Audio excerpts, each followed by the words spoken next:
There it down some. And I'm going to try something a little different today that I haven't tried before and see how well it works.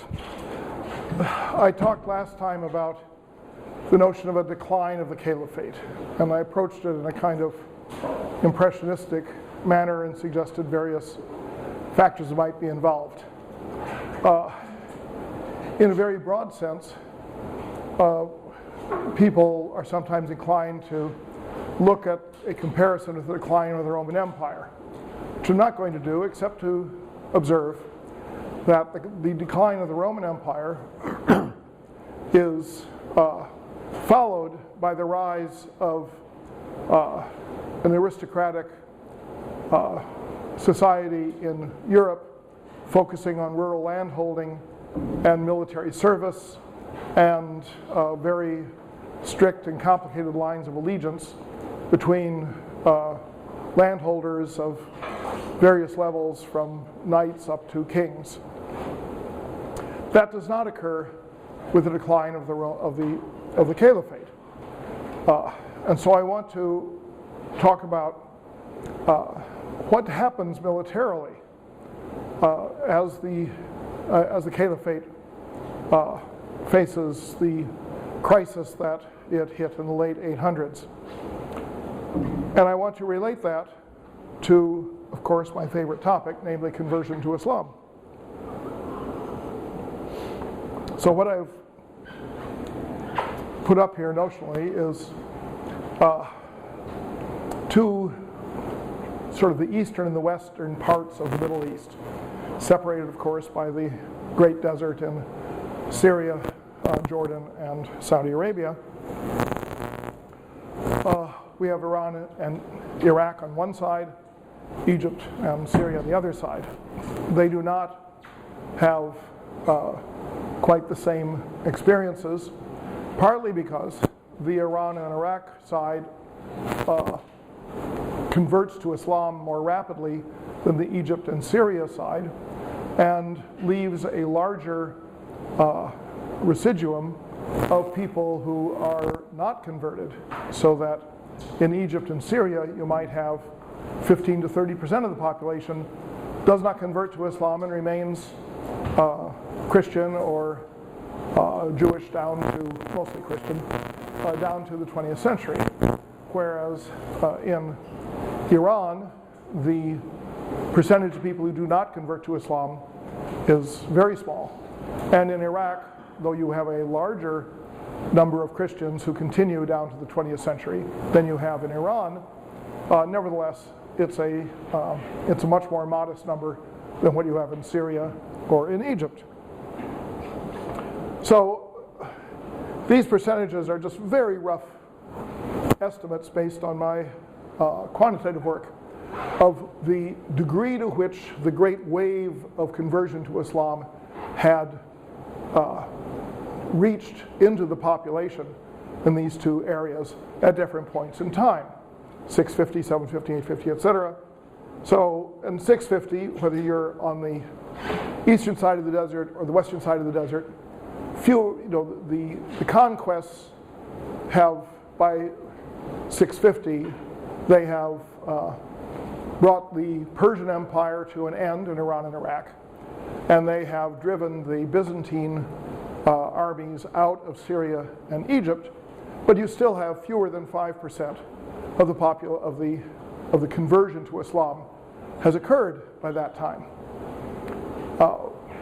One estimate I made is that by 750, 10% of the population of the conversion curve had been accomplished in Iraq and Iran, and a somewhat smaller number in Syria and Egypt. And it goes on. You can see what the percentages are that I'm making as rough estimates. So I've talked about how at a certain point, roughly halfway through, let's say after 850, between 850 and 950, you get the pretty definitive division of the caliphate into more or less self-governing principalities all the way from Spain to Central Asia, with a core area left in Iraq proper. So this is when the political division of the caliphate occurs. And it occurs roughly when you go over the halfway mark in terms of the accomplishment of this great wave of conversion. Now, what does this do militarily? My comparison here is with Europe. And the question is, why don't you have a landed aristocracy based on military service with knights pledging their loyalty to local lords who are holding land under fealty to a duke or an earl or ultimately to a king? Why don't you have what used to be called a feudal development in the Middle East while you have it in Europe? And how does all of this affect the way military operations take place? So in the earliest period, you have Arab tribes that form the military. Those tribes are ethnic Arabs who migrate from Arabia into the conquest areas, either on the east or the west side of the desert, and who are joined by Arab tribes already living in that northern desert, some of whom become Muslim quickly, and others are and remain Christian for some time. But between 650, there's a lull in the conquest around 655 or so, or I mean, indeed in 650. So this is the first wave of the conquest. Up to that point, the tribes are organized around the sheikhs of the individual tribes, and the primary lines of authority are from the sheikh or the leader of the tribe to the individual tribesperson. And this is reflected in the way in which settlement occurs in the garrison camps that are established, that people settle with their fellow tribespeople in specific locales. And indeed, in some places, we can see that each tribe would have its own mosque or other attributes of individuality. In the year 699, halfway through, there is an episode known as the episode of the Peacock Army. There was a ruler in Afghanistan. Either his name or his title was Zunbil, though possibly it was Rutbil. I mean, we really are a little uncertain of the short vowels and the dots in this name. But he had defeated a number of armies that had been sent out to subdue him in the area of Kabul.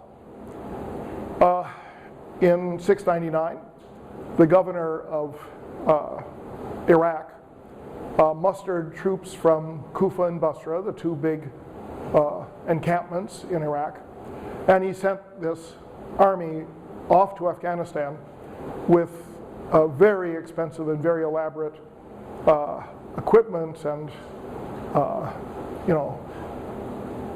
logistics of every sort. And that's why it was called the Peacock Army, because it was so fancy. And the army got about halfway to Afghanistan. And then apparently they paused and said, "What are we doing? We've left our homes behind in Iraq. We're going to Afghanistan. Who in their right mind would ever invade Afghanistan?" Well, of course, that's a question that remains down to the present day. And unlike some later powers, they decided to go home.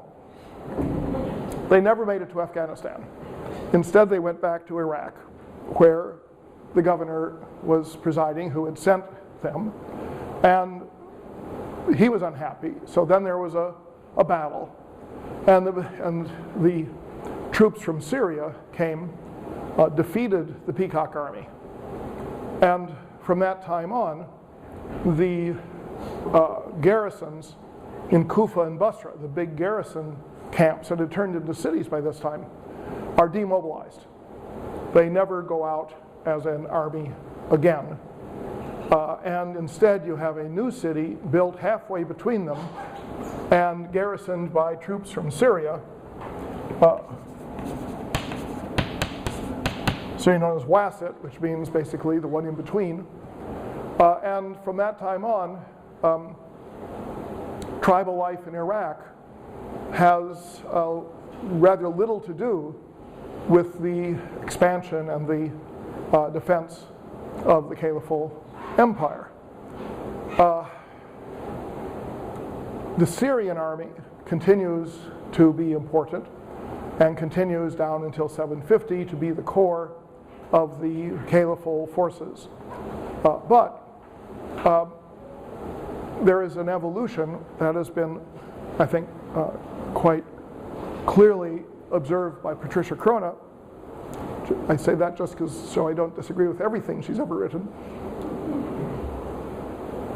in which she argues that the army that you had in 700 was made up of tribal contingents loyal to their traditional tribal leaders, and that by 750 the tribal leaders had become grandees who commanded personal followings, but with the tribal link, that notion of kinship loyalty being much less important than paying them for their services and mustering them as the troops of this or that particular tribal leader.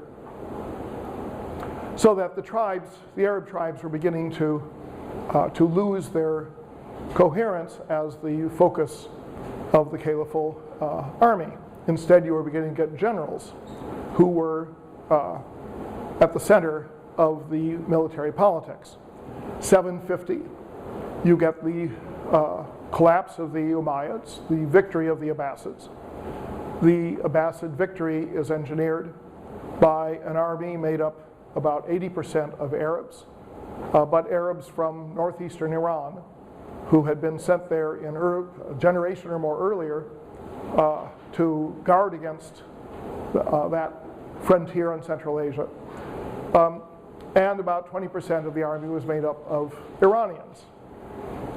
So you're beginning to see the presence of converts to Islam in the military side of things by 750. The generals play a very key role in the next century.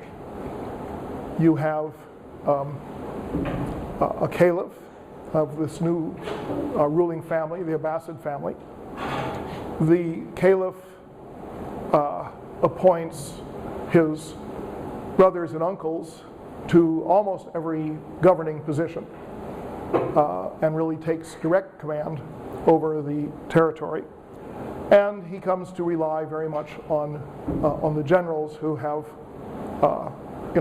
helped them defeat the Umayyads. As the number of Iranians shoots up rapidly between 750 and 850, the importance of Persian traditions for the caliphate steadily increases. We have a book preserved that records this. It's called the Kitab at-Taj, meaning the Book of the Crown, and it is a book about the etiquette of the Abbasid court. And in reading the book, what you find is that there are rules that are stated or customs that are observed in the court, and those are customs that are then exemplified by stories largely taken out of Iranian history, so that you should act this way because such and such a Shahanshah of the Sassanid Empire had acted this way. these practices appear to become the standard practices of the court. And you can see them to some degree persisting down to the present day, at least in Iran. Let's say the caliph becomes increasingly secluded from the populace at large. Under the Umayyads, we know of specific examples of sometimes not just of Arab tribal leaders, but of individual Arabs who felt they could go up to the caliph and say, yo, caliph, don't like the way you're ruling, here's what I want you to do. Ahmed stole my goat, I want it back. That kind of direct contact between the subject and the ruler is something that is very Arab. So that the new king of Saudi Arabia is King Salman.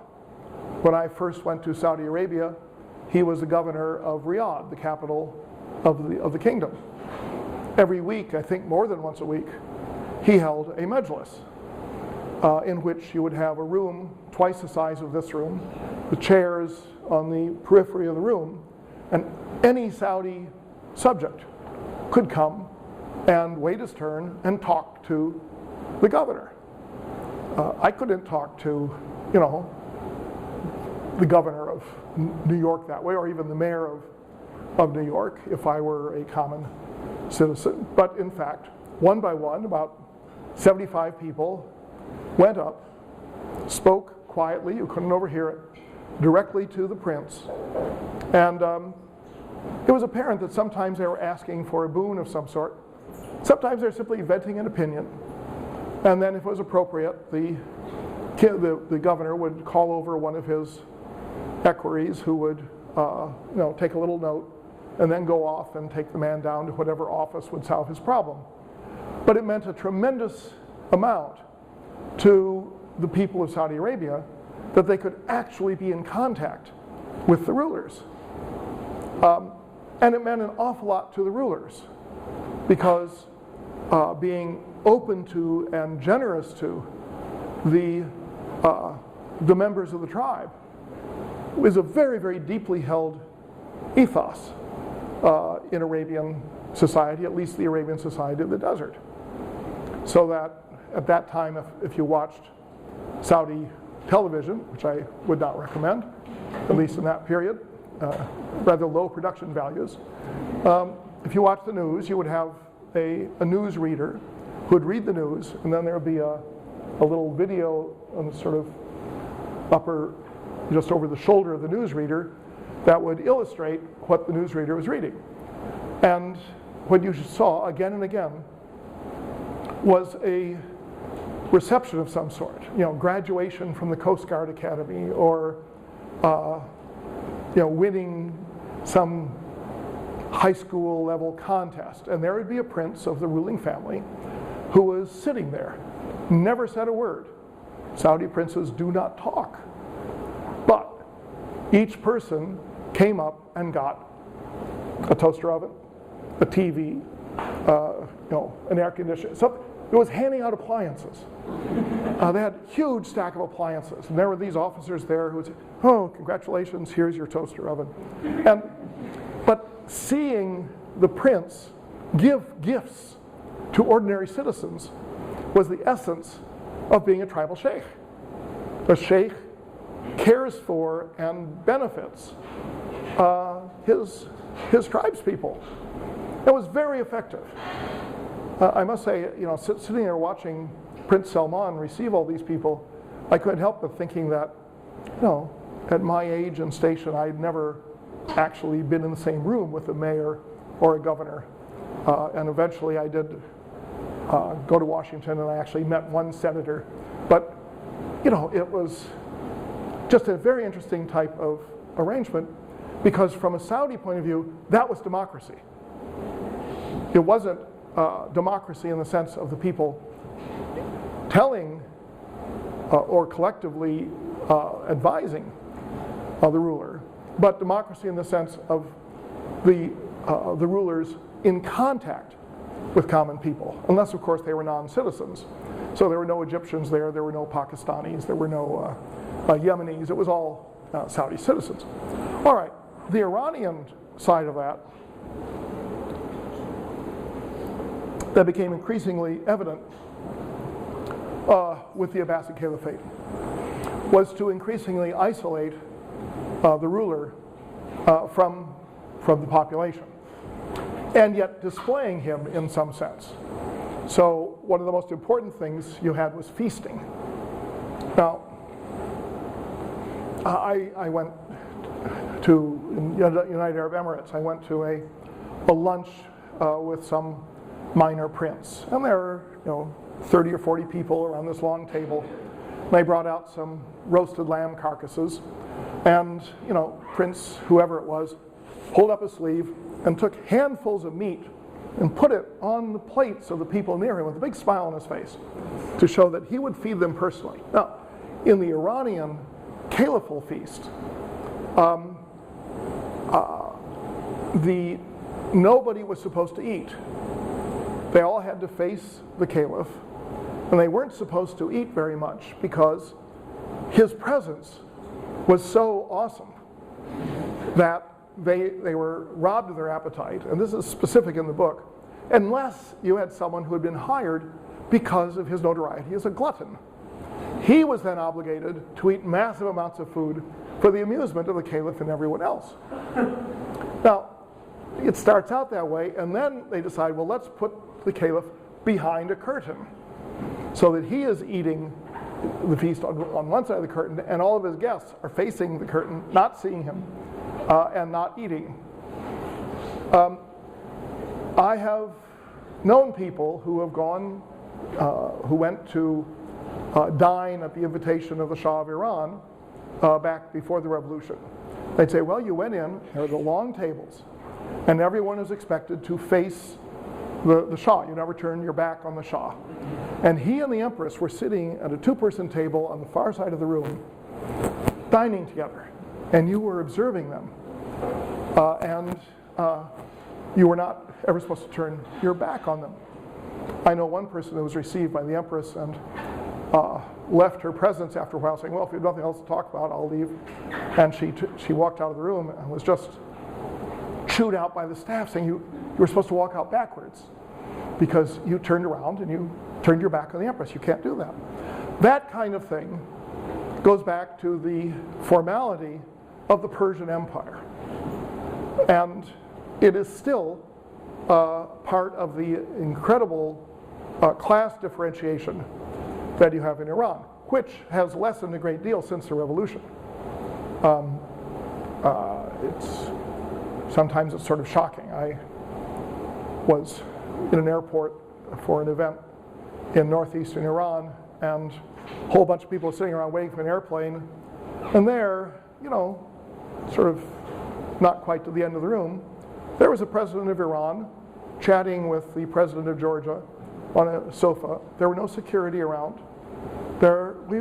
People gave them a little space and didn't crowd them. But under the revolution, the most egregious examples of grandeur, grandiosity on the part of the ruler really did diminish enormously. I mean, we call Mr. Khamenei the supreme leader because his title is Rahbar, which means guide. But I remember being at a party in the courtyard of a house in Tehran in 1988, 89, I think 88. And it was a nice party, a lot of Westerners, a lot of Westernized Iranians there. A very high-ranking academic gave the party, and people, there was music, there was drinking, there was booze. It was just a nice party, really quite a nice party. And at some point I found out later that the doorman from the house next door had come over and spoken to the doorman and said, can you have them hold it down? The noise is bothering Hajj Sir Pilgrim. Well, that was Khamenei who lived next door. And he was at that time the president of the republic. And you didn't have to stop the party, but he just didn't like the noise keeping him awake. Now that was very different from what you had under the Shah. And in some ways, down to the present day, the revolution is such a breath of freshish air compared with the day of the Shah that some of us still think very highly of it. But what you had here at this time was that the caliphate becomes increasingly Persianized. Not in language. It still operates entirely in Arabic, but it has more and more Persian officials. And its army contains Arab generals and Persian generals, but very little in the way of a tribal muster, that is, say, a general levy of Arab tribespeople. Now, you go up to 950. Iran has pretty much completed its big wave of conversion. The caliphate has collapsed. The people who now are in charge, the Buyids from Iran, are from a very remote mountain tribes in the far north of Iran, up on the southern coast of the Caspian Sea. And when the caliphs were looking for some strong man to rescue them, eventually giving way to these Buyids, they looked at people from northern Iraq who were Arab tribal chiefs, but from remote frontier areas, and to some degree even Kurds a little bit. The core of the caliphal army was made up of Mamluks, or Mamluks who were dwindling because they could not be paid. So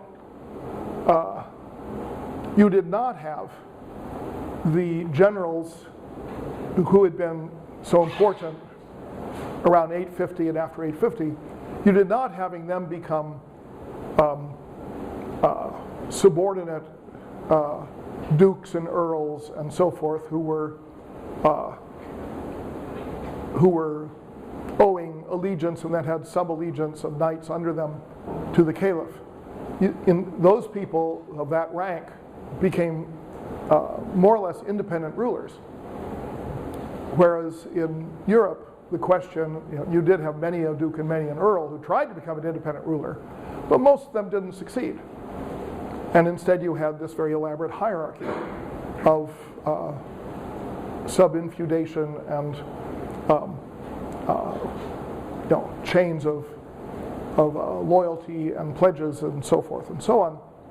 But now you're beginning to get, by 950, people from remoter parts of the countryside, up into the mountains and into areas that probably had not been very Muslim up to that point. Then by 1050, let me see, if you have Arab generals here,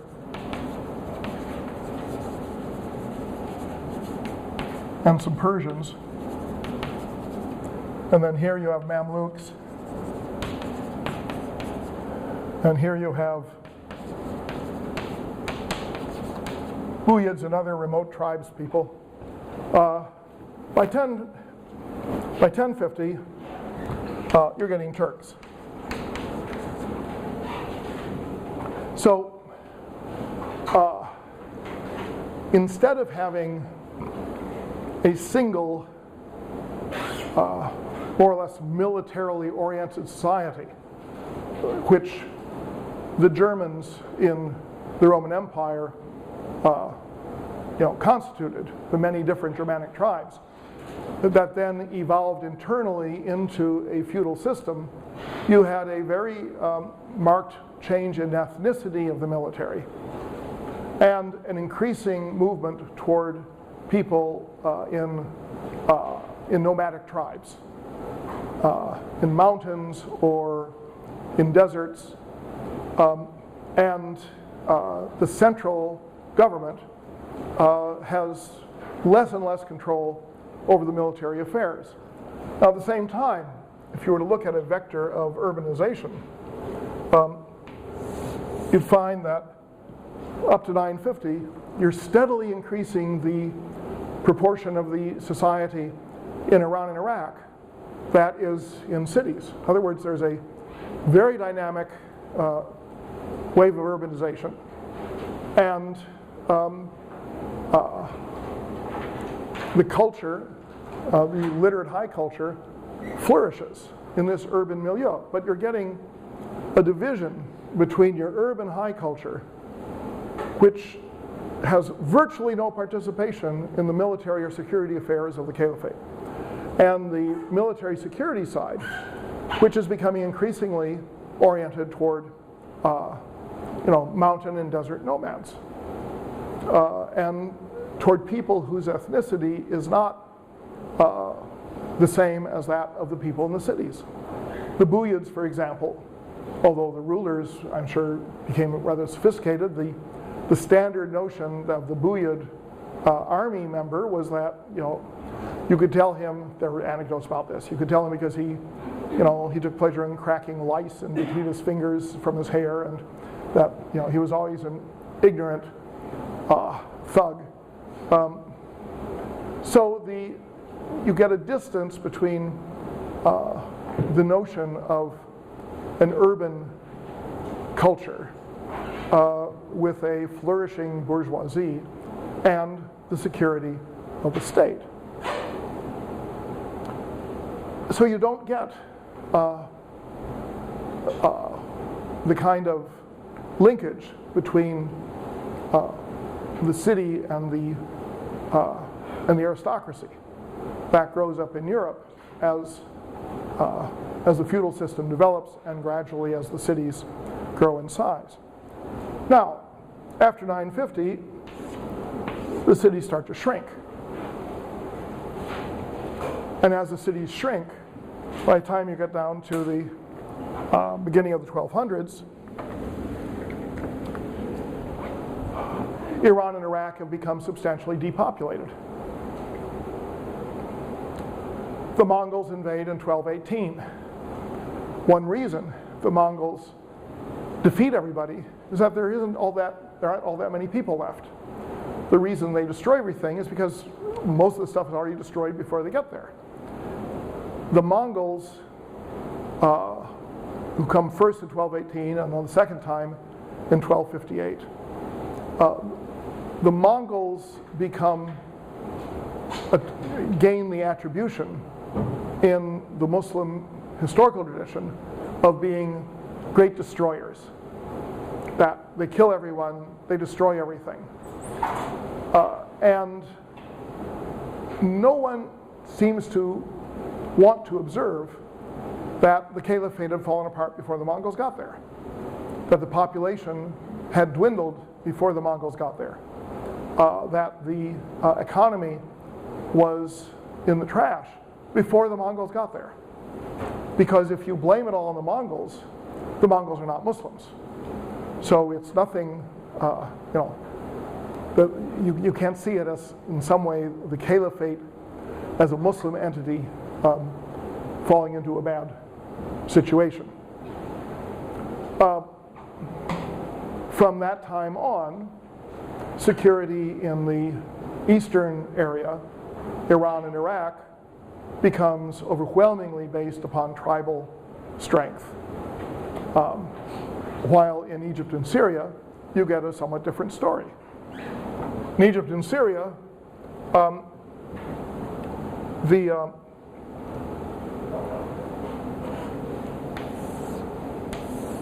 urban growth starts later. Cairo is established in 969. Fustat, the predecessor city that is now the southern outskirts of Cairo, had been around since the beginning of the conquest. But Fustat had not expanded very much. And it is not until the middle of the 900s that you begin to have the marked expansion of Cairo, and to a substantial degree the same thing happens with Damascus and Aleppo and the major cities in Syria. Their growth is later than the growth of cities in Iran and Iraq. The military situation in Egypt and Syria starts out as being Arab tribes. But once the Abbasids take over, in 750, Egypt and Syria become sort of backwaters.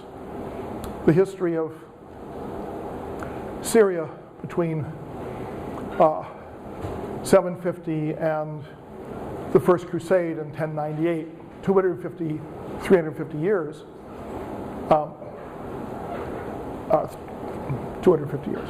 Anyway, that is a history that is full of tribal quarrels and abortive efforts to establish states that always fail. There's a certain amount of Byzantine reconquest that takes place in the 10th century. There's a book called White Banners from the West, something like that. White Banner. Paul Cobb wrote the book History of Syria under the Abbasids. And if you want a book that really will not keep you awake very long, read about the White Banners from Syria, because it's just one sort of desolate effort to retain Syrian sovereignty of some sort after another. Egypt, as I mentioned, falls under the governorship of a Turkish general named Ahmed ibn Tulun, and is more or less separated from the caliphate for purposes other than financial purposes. It continues to send some money to the caliphate. So the urbanization comes later here on the Egypt-Syria side of the desert, and this is reflected in directions of trade, so that the trade that at the high point of the Abbasid Caliphate, say from 750 down to 900, the trade that had come from India and Southeast Asia by sea went up the Persian Gulf to Basra, and even more to a port of Siraf, which was on the Iranian side of the Persian Gulf, very up near the head of the Persian Gulf. Siraf is destroyed in the late 10th century, and nothing ever replaces it, because it was a distribution point for imported goods to go into Iran. But as Iran declines, Siraf loses its raison d'etre. You still have goods coming into Basra, but Baghdad is declining. So the market shifts. And what you have instead, starting in the 900s, is the market shifts from the Persian Gulf to the Red Sea. So that increasingly ships that come from India and Southeast Asia and China proceed to the southern end of the Red Sea, and then go up the Red Sea and service markets in Egypt and Syria, mostly in Egypt. This is a big shift in the direction of trade, and it reflects the shifts in the prosperity of the caliphate.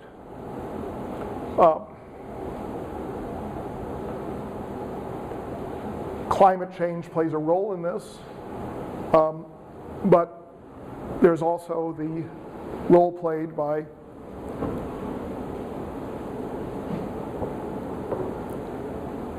security concerns. Because as you get farther into the 900s and even more in the 1000s, you start to get more and more unrest. And this unrest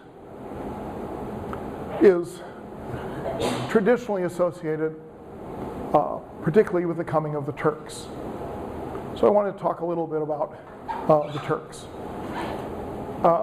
Modern Arab historians have convinced themselves and their readers that everything wrong in the Arab world is the fault of the Turks, that they lived under the rule of the Ottoman Empire from the beginning of the 1500s onward. So they had from 1500 to 1900, it's 400 years. Say we had 400 years of domination by the Turks. And the Turks, they almost leave it without saying, are people with no culture, no sophistication, no understanding of anything. They don't read Arabic, I think is basically what they're trying to get across.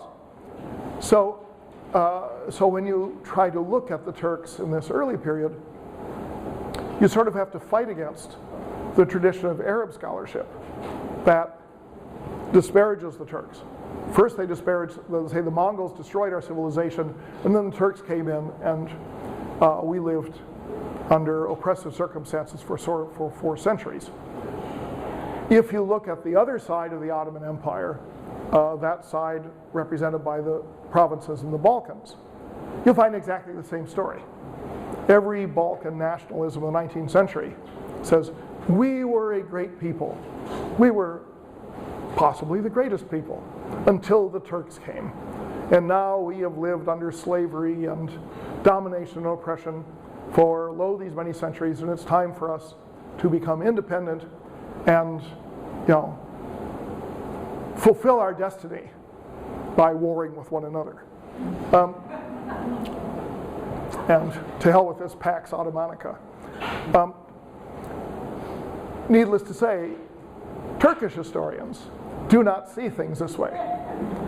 They feel that, finally, this wretched Arab world fell under decent, competent rule, and we ruled it well, and it's just a lot of sour grapes that they now complain about it. People who involve themselves very deeply in this quarrel are ill-advised. So I'm not going to try and involve myself much in this quarrel, but I'm going to try and say some things about the Turks. Who are the Turks? Turkologists are very specific to say that the people living between Hungary and northern China in the 9th, 10th century, 11th century speak Turkic languages. Languages that belong to a closely knit family, but are nevertheless distinct languages, and that Turkish is one particular Turkic language. This nicety is lost on almost everybody, but the fact of the matter is, you do have different Turkic languages going from Istanbul across to Xinjiang, northern China, northwest China, or occupied Uyghurstan, if you wish.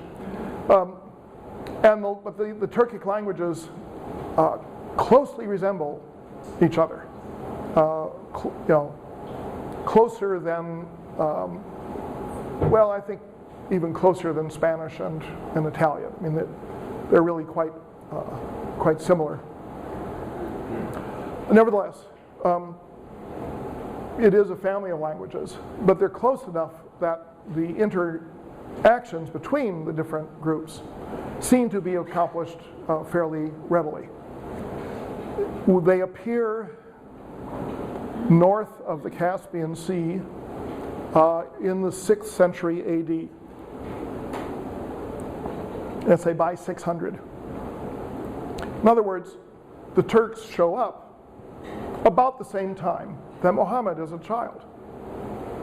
So the beginning of the Turkic era is more or less the same as the beginning of the Islamic era. When the caliphate is established, they encounter Turks in 2 places. They encounter them in Central Asia, and we know from the chronicles that there are times when they make tactical alliances between the Arab armies and Turkish tribes in order to achieve some military goal in Central Asia. So it's not a absolute face-to-face confrontation of incompatible peoples, despite the fact that the Turks at that time were pagans. They were not people of the book. They were not Christians, Jews, or Zoroastrians. They were shamanists, Buddhists, certainly people who would fall into the Quranic category of unbelievers. And so that the people who think that the Quran dictates that such people be offered a choice between conversion or death, are baffled to find that when they actually encountered pagans, which were not that common outside of the Arabian Peninsula proper, they got along okay and they could make alliances. There was another group of Turks who lived at the northern shore of the Caspian Sea, at the mouth of the Volga River, and they were known as the Khazars. That's more or less the first specific group of Turks with a name that show up in Islamic history. And there are repeated instances when an army of Khazars will march south on the western shore of the Caspian Sea.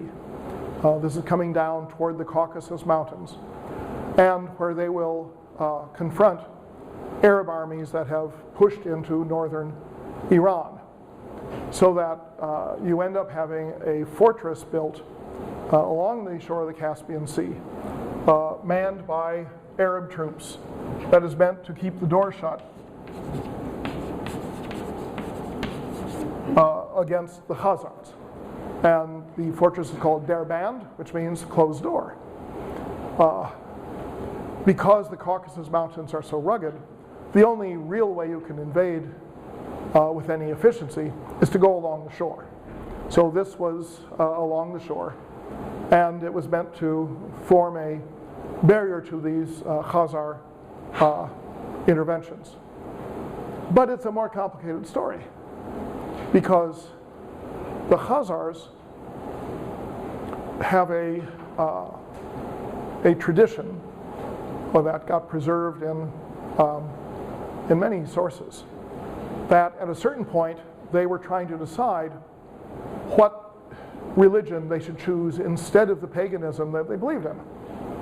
And they had a debate between a Jewish rabbi and a Christian missionary and a Muslim imam. And after hearing the various sides of the story, they decided to convert to Judaism. So then you have the issue of the Jewish Khazars.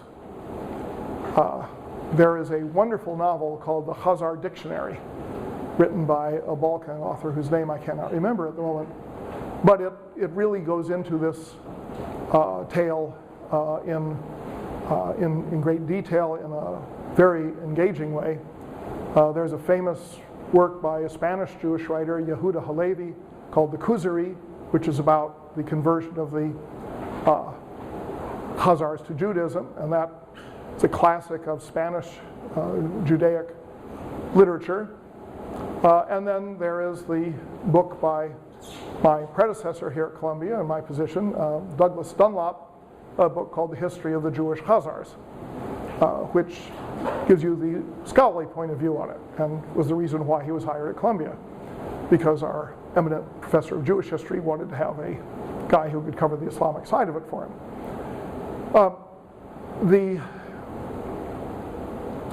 The Khazars gradually pass out of the historical record. Exactly what happened to them is not known. There is a theory that they urbanized and settled more or less in southern Ukraine, particularly around the city of Odessa, which becomes a really, really important Jewish city by the 19th century. This led Arthur Koestler and a number of his followers to argue that the Jews of Europe, the Ashkenazi Jews, the ones that speak Yiddish based on Germanic grammar, that they are not descendants of the 12 tribes of Israel, but are the descendants of the Khazars.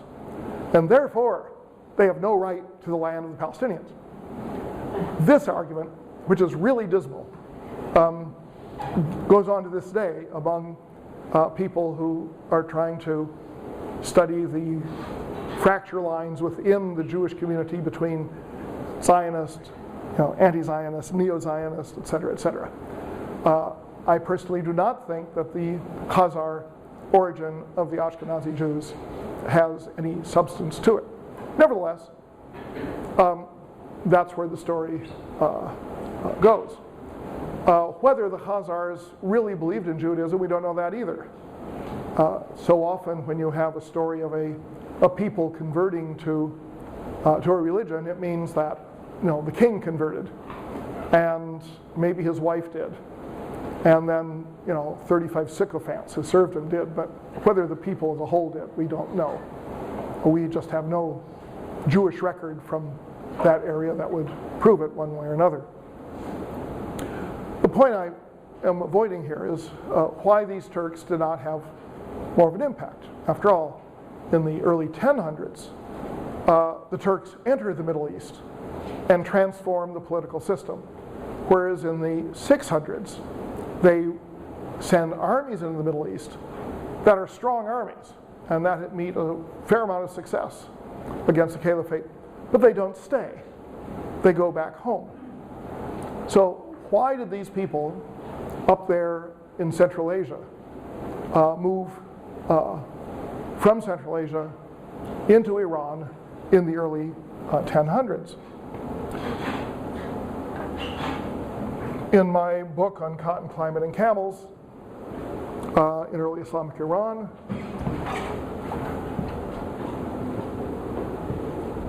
there is a explanation of all this, which requires a digression. As you know, there's nothing I dislike more than being forced into a digression, because linear narrative account of the history of Islam is my goal in this. Just a goal I continually fail to realize. It's so depressing after almost 50 years of teaching. Still don't know how to tell the story. Anyway, this hinges on the physiology of camels and the crossbreeding of camels.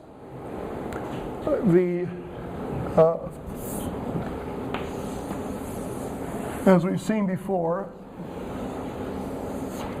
we have your prototypical one-hump camel. And then you have the two-hump variety. The one-hump variety is called a dromedary, two-hump, which literally means a running camel, which seems sort of counter to fact. And the two-hump is called a Bactrian camel, because Bactria is the name of a geographical territory in northern Afghanistan where they did have two-hump camels, but it's not necessarily where they come from originally. The difference between them hinges on their climatic adaptation. Two-hump camels have very, very long, thick hair.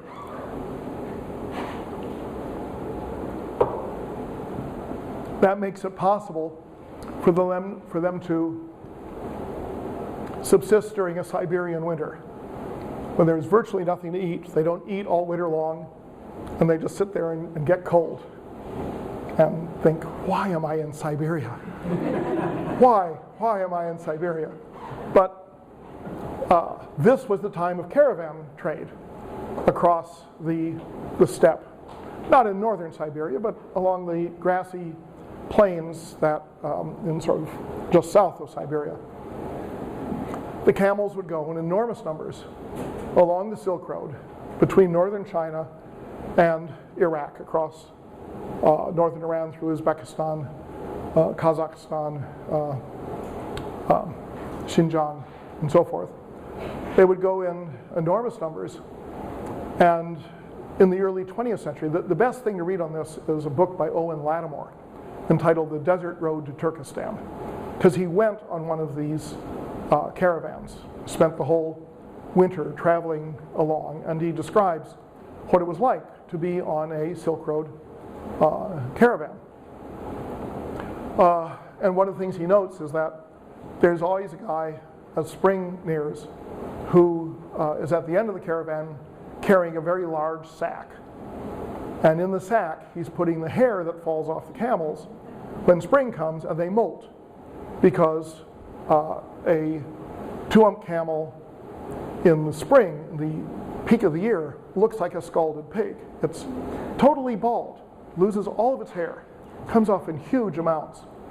And up to, through the early 20th century, particularly in the 19th and early 20th century, this hair was exported and was labeled camel's hair. Clever name. Camel's hair doesn't come from dromedaries in Arabia. It came from two-hump camels in Manchuria and Central Asia, and was exported from the Pacific, not from the Mediterranean or the Atlantic. Had elastic qualities that made it an ideal fiber to be used for weaving into transmission belts for machinery. Before they had really perfected rubber transmission belts, there was a period when they found that, we don't have to go into that. So the two-hump camel is adapted to extremely cold climates. The one-hump camel is adapted to extremely warm climates. The reason you have two humps or one hump has to do with that adaptation. The humps contain fat. I may have talked about this in this class before, but you can never hear it too often, can you? The humps contain fat, and they are meant to keep the animal alive during periods which may be months in length, in which there is virtually no food. This also enables camels to live in environments that have no predators. The predators need food, and the camels don't. The humps do not contain water and have nothing to do with the adaptation the hot weather camels have to resisting dehydration. The reason you have one hump, which the one hump appears to evolve out of the two hump, is because the ratio of volume to surface area of one large cone of fat is much better than the ratio between the volume of fat and the surface area of two cones.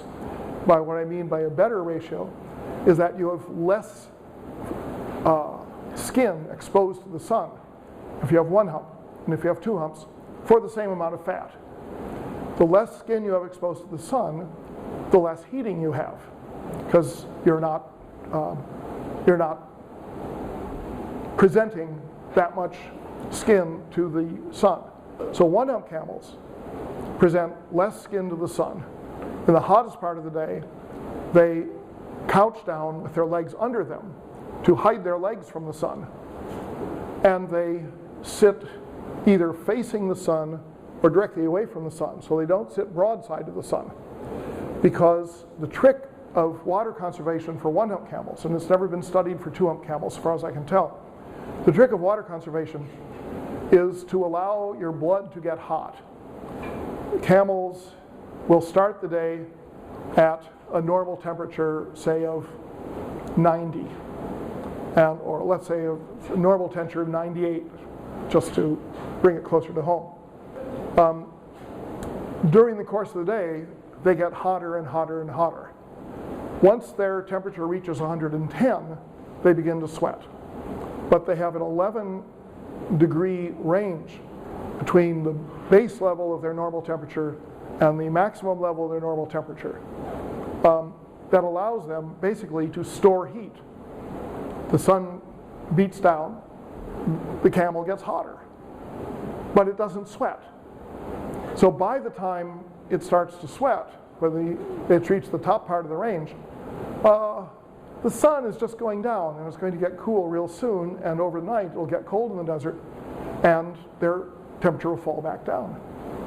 So this adaptation means that camels conserve water.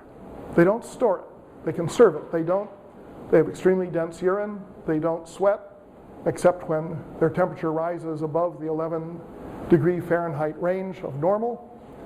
And they have a number of other adaptations. And one of the most interesting ones is that a camel can lose, say, a quarter of its body weight in dehydration and feel just fine, because for reasons that have never been figured out, when it loses moisture, it does not make the bloodstream more viscous. For us, if we are in the desert and we have no water, and we get hotter and hotter and we sweat more and more, our blood thickens. As our blood thickens, it becomes warmer. It cannot get rid of the heat. And so when you die of thirst, you die because your brain fries in the overheated blood that you're pumping into it, because you can't get rid of the heat. But with a camel, the fluid that it loses through sweating or other sources never comes from the blood. So that a camel will reach, let's say, loses a quarter to a third of its body weight over a period of days or weeks without drinking. And then you take it to a water hole and you say, would you like to drink?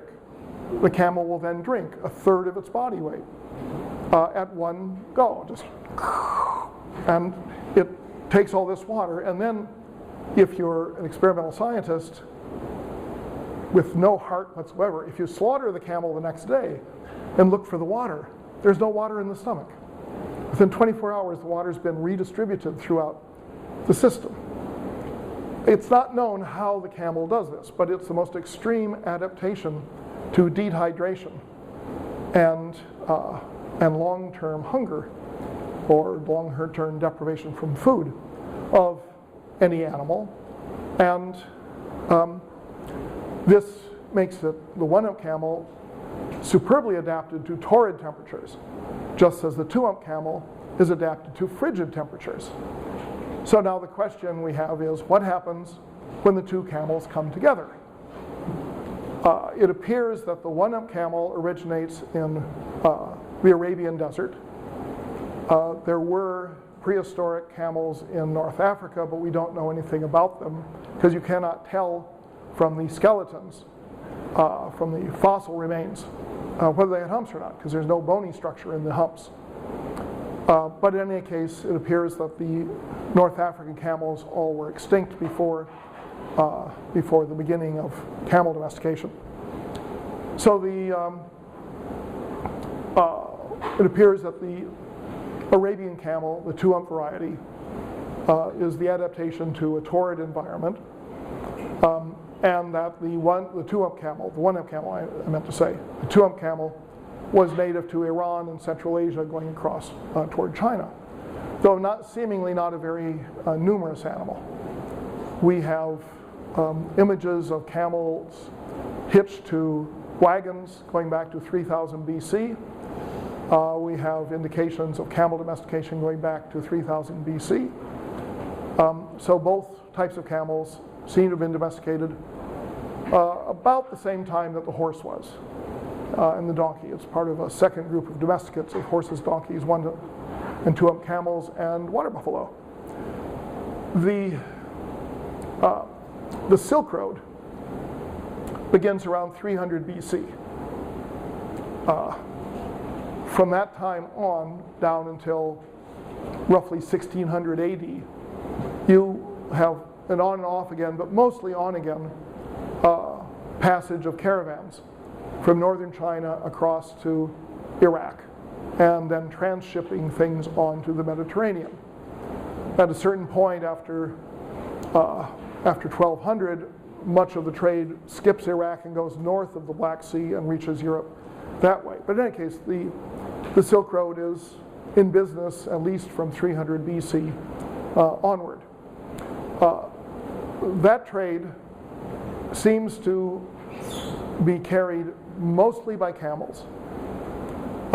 And the first indication of crossbreeding camels comes about 100 BC in southern Iraq or northeastern Arabia, where we have a geographer's report that they had 3 types of camels. They had one type with 2 humps, one type with 1 hump, and then they had another type. And that appears to be the crossbreed between the 1 and the 2 hump camel. Most people are unaware that you can crossbreed 1 and 2 hump camels. And when I, years ago, wrote to zoos around the world asking for their experience in crossbreeding 1 and 2 hump camels, I got the nastiest letters back. We do not do trivial experience with them. Anyway, but the fact of the matter is, 1 and 2 hump camels do crossbreed, and in Arabic, the crossbreed is called a bukht. Arabs generally are unaware of this because this first occurs in Arab territory in southern Iraq and northeastern Arabia. But fairly soon, 1 hump camels spread into Iran, and the frontier for crossbreeding camels shifts from Iraq to northeastern Iran. Iran is a perfectly suitable climate for 1 hump camels, at least if you stay out of the mountains during the winter. So Iran, which once had 2 hump camels, gradually comes to have 1 hump camels, probably having to do with the spread of Arabs into Iran before the rise of Islam, because we have indications that there were Arabs already in the Persian Empire involved in commerce, probably before the rise of Islam. So you have a frontier that shifts between the frontier between 1 and 2 hump camels, that shifts to northeastern Iran, basically the border between Iran and Turkmenistan, or between northern Afghanistan and Tajikistan. So you're right up there on the fringe of Central Asia. That area, let's say, if there's a Caspian Sea, that area over, here's Iran, Turkmenistan, Afghanistan, Tajikistan. This area in here is mostly desert. There are some rivers that provide oasis farming, but that's mostly desert. And this was a land of 2 hump camels. When the Arabs, by the way, if you cross these 2 animals, you get an offspring that looks like that. It has a long mound on the back with an indentation, not always, but usually with an indentation around 3 to 5 inches deep toward the front of the mound, suggesting that the 1 hump camel evolved through the suppression of the front mound rather than the suppression of the back mound, as if we really needed to know that. Okay, so when the Arabs go out and settle this frontier with Central Asia, whereas in Iran proper, they had smallish garrisons at a number of different places. On this frontier, they had a big garrison here, the city of Merv, which is where the Caliph al-Ma'mun really had his base, and another garrison over here, Balkh, which is where the Barmakid family, who became the supporters of the Abbasids, had their center. These became huge Arab military centers. There was a lesser one down here, Georgian, but stick with Marv and Balkh. They became huge Arab garrison centers in the early 700s. The Abbasid revolution started here in Marv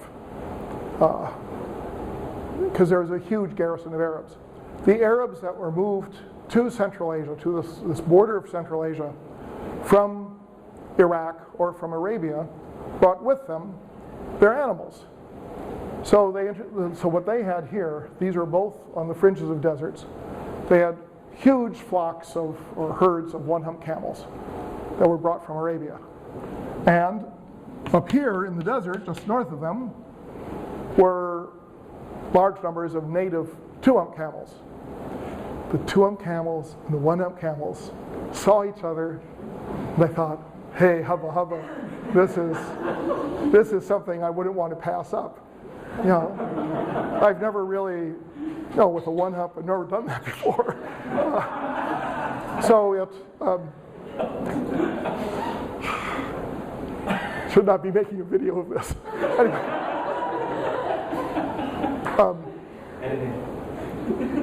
Well, what happens is that you get an industry that starts of breeding buchs. Now, it's an industry rather than simply a tribal practice, because the offspring of two buchs, if you line them up bucht to bucht, so to speak, the offspring is not a viable animal. It's a runt.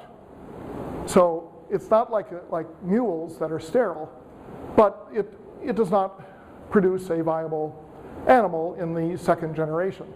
So the only reason you ever have a bucht is because someone plans to sell it. It has no use otherwise, because it cannot propagate and produce more camels.